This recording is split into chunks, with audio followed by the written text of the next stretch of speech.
এরকমভাবে রান্না করে দেখবেন, খেতে খুব স্বাদ হয় এবং সবাই পছন্দ করবে। তো বন্ধুরা নমস্কার, তো আশা করি সবাই ভালো আছেন। তো অনেকদিন পর আজকে আর একটা ছোট্ট ভিডিও নিয়ে এসেছি, তো ভিডিওটা সবাই দেখবেন। তো আজকে আমি ভিডিওতে দেখাবো মাছের মাথা দিয়ে পুঁই শাক, কুমড়ো, বেগুন, আলু দিয়ে একটা সবজি রান্না। এটা অনুষ্ঠান বাড়িতে সব সময় চলে, এটা দুপুরে খাওয়া দাওয়াতে। তো সেই সবজিটা আজকে আপনাদের রান্না দেখাচ্ছি, ভিডিওটা সম্পূর্ণ দেখুন। কিন্তু এই সবজিটা খেতে খুব স্বাদ হয়, যেহেতু মাছের মাথা দিয়ে রান্না হবে।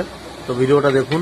এই সবজিটা অনেকে অনেক রকমভাবে রান্না করে, কিন্তু আমি যেরকমভাবে রান্না করলাম এরকমভাবে রান্না করে দেখবেন, খেতে খুব স্বাদ হয় এবং সবাই পছন্দ করবে।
এদিকে আমার সবজি রেডি হয়ে গেছে।